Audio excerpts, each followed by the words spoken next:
Halo Bunda, apakah anak Bunda pernah menangis hingga kencang sampai ngejer-ngejer? Atau bahkan sampai melempar barang di sekitar? Jika iya, Bunda harus menonton video ini hingga selesai ya. Ingat, jangan di skip-skip. Oke Bun?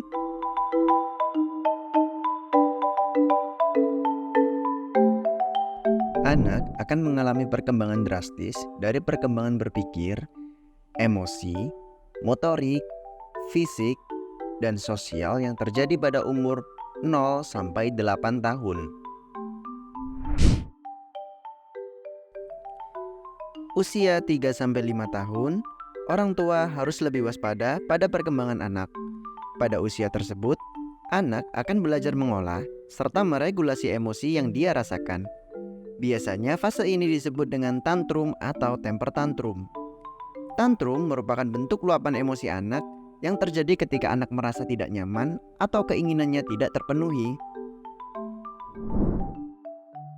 Pengertian tersebut selaras dengan pengertian tantrum menurut Hurlock, di mana tantrum adalah suatu ledakan emosi yang dialami oleh anak-anak ketika mereka tidak berhasil dalam mengekspresikan perasaannya. Tantrum pada anak kerap terjadi diikuti dengan tindakan anak seperti berteriak, menangis, atau tindakan destruktif lainnya, seperti melempar barang, hingga dalam level yang berbahaya, anak bisa saja menyakiti dirinya sendiri atau menyakiti orang di sekitarnya. Tantrum sangat berkaitan erat dengan perasaan emosional yang dirasakan oleh anak. Sikap emosional dapat tersulut ketika anak merasa berada dalam keadaan tertekan atau tidak nyaman. Ketidaknyamanan ini bisa disebabkan oleh pola asuh yang diberikan orang tua kepada anak. Tidak jarang, orang tua menerapkan aturan-aturan yang bersifat mutlak dan harus dituruti oleh anak.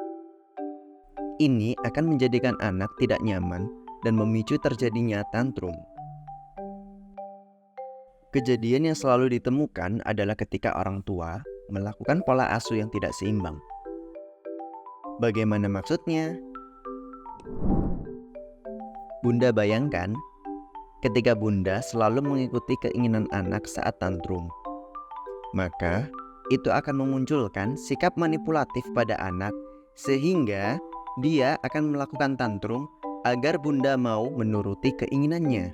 Atau kebalikannya, ketika Bunda bersikap otoriter kepada anak, anak akan cenderung tertekan, sehingga hal tersebut akan memicu terjadinya tantrum pada anak.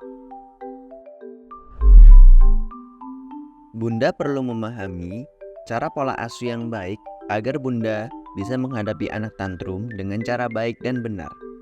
Salah satunya adalah melakukan pola asuh yang baik seperti lebih memahami anak dan tidak menggunakan cara yang cenderung menekan, memaksa, dan menuntut anak. Pola asuh yang Bunda bisa lakukan adalah menggunakan pola asuh demokratis. Dengan pola asuh ini, Bunda dapat lebih memahami anak dan anak akan belajar meregulasi amarahnya. Ingat ya Bunda, tindakan kekerasan, baik fisik maupun verbal, tidak akan menyelesaikan tantrum anak dan justru akan memperparah tantrum tersebut. Mungkin pertanyaan baru akan muncul di benak Bunda, seperti apakah tantrum bisa berdampak pada kesehatan mental? Mengingat tantrum sangat berkaitan erat dengan pengendalian emosi atau perasaan anak. Dan selain pola asuh, apakah ada cara lain untuk bisa menghadapi anak yang sedang tantrum? Dalam buku panduan parenting yang berjudul Huruf-Huruf Cinta, Mendidik Anak dengan Penuh Cinta dari A sampai Z, sang penulis Rahmat Afandi mengatakan bahwa fenomena tantrum pada anak bukanlah suatu kelainan atau penyakit, tetapi bagian dari fase perkembangan emosional anak di mana anak berusaha untuk mengendalikan emosinya ketika berada di keadaan yang tidak nyaman. Dengan demikian, tantrum yang terjadi pada anak adalah suatu hal yang wajar.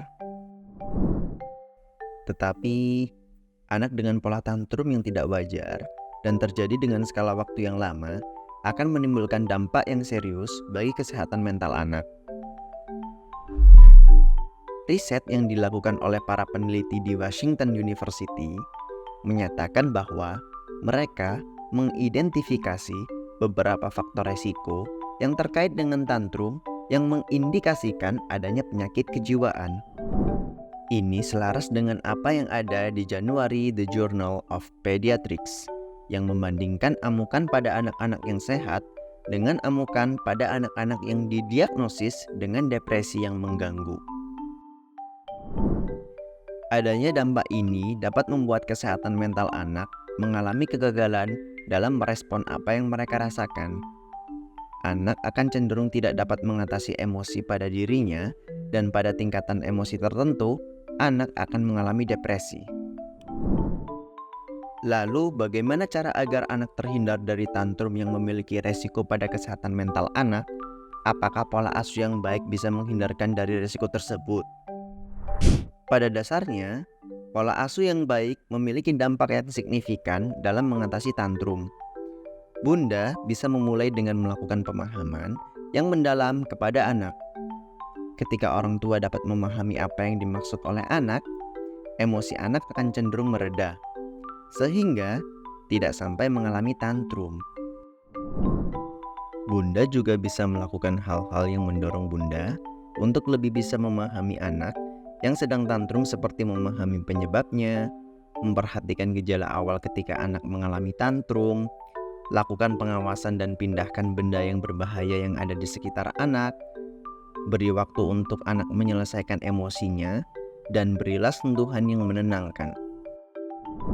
Ajak anak untuk sering bernegosiasi dan berdiskusi mengenai apa saja yang boleh dan tidak boleh dilakukan.